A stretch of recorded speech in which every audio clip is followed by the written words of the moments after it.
Réflexion du matin pour mes followers. Sinon, peut-être tu trouveras pas ça intéressant, toi, là, tu sais. Fait que... c'est clair. Fait que, vous savez, j'ai un enfant TSA, mais qui aussi a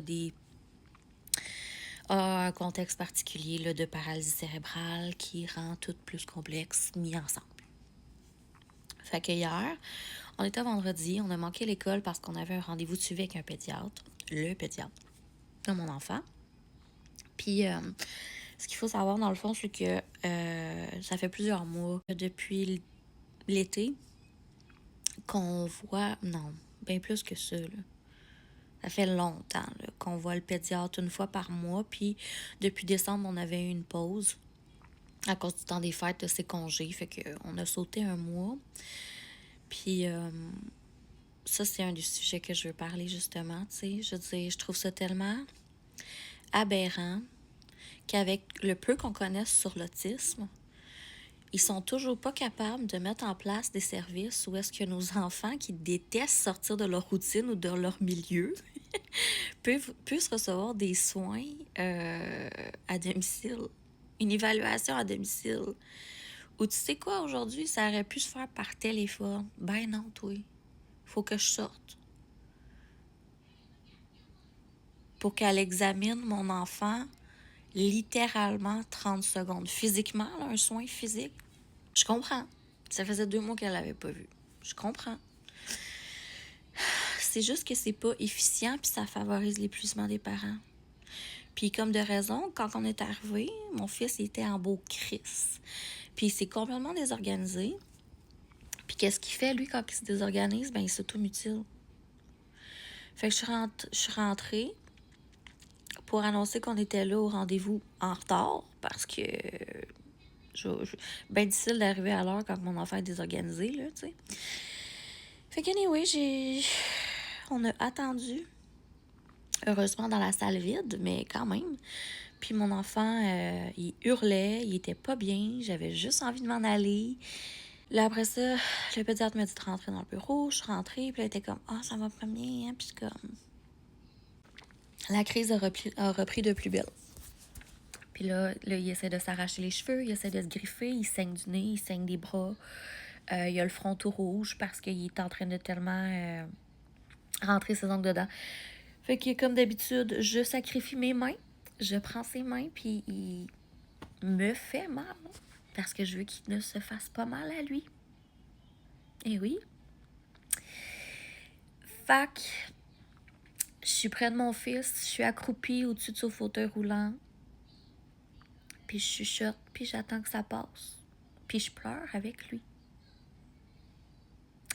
Parce que je ne vais pas cacher que c'est difficile puis que j'ai des émotions.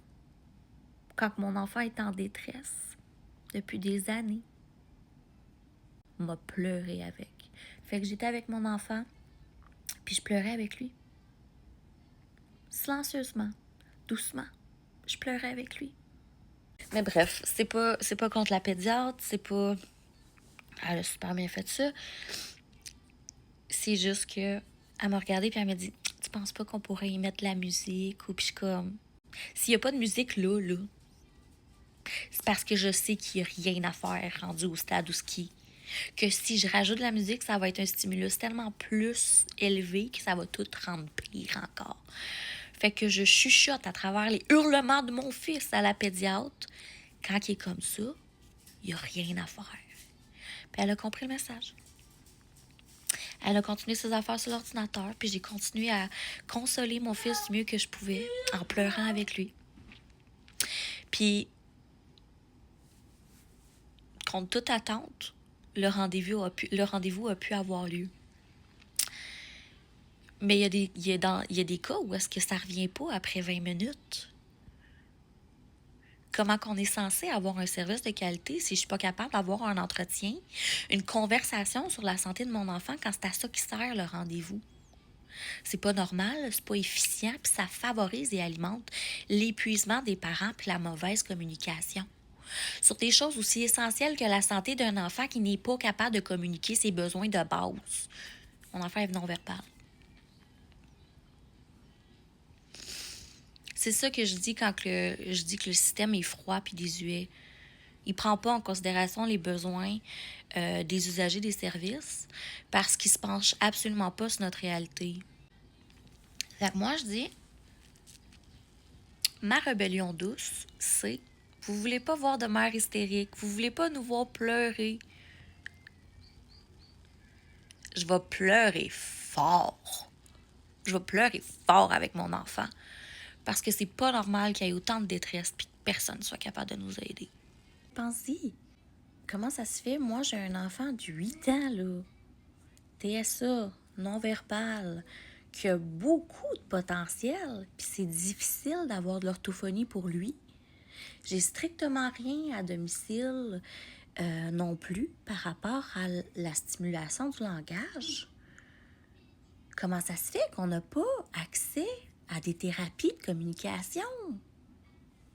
C'est où ça? Pourquoi c'est inaccessible? Comment ça se fait, là? Si mon enfant avait plus d'outils pour apprendre à communiquer, il serait plus capable de s'exprimer. S'il serait plus capable de se faire comprendre parce qu'il peut mieux s'exprimer, il aurait moins besoin de s'auto-mutiler pour répondre à sa frustration et sa détresse.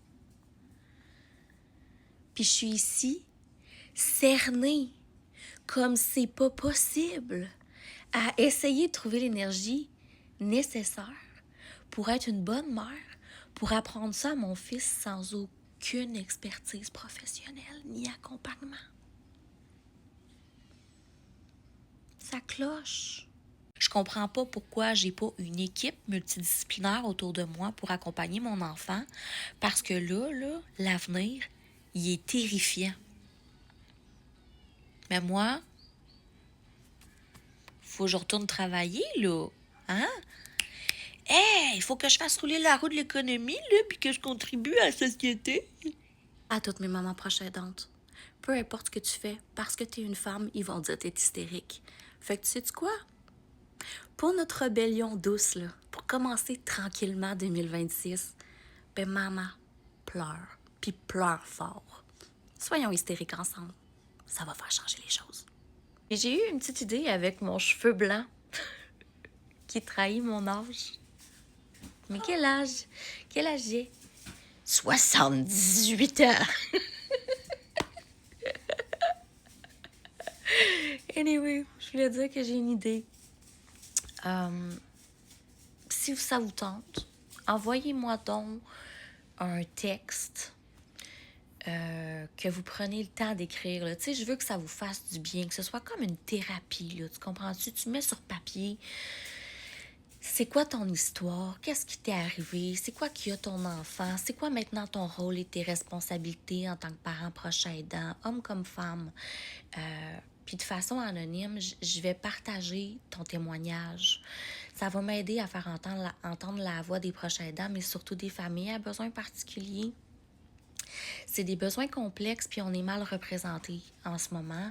Je veux amplifier nos voix. Fait que si ça t'intéresse, je vais mettre l'adresse courriel ici. C'est pas grave les fautes d'orthographe. Si j'ai des questions, moi je vais t'écrire. On va pouvoir s'appeler, discuter. Si ton histoire est choisie, je vais faire des lectures. M'a broyé avec toi, là. Tu comprends-tu? Fait que c'est ça.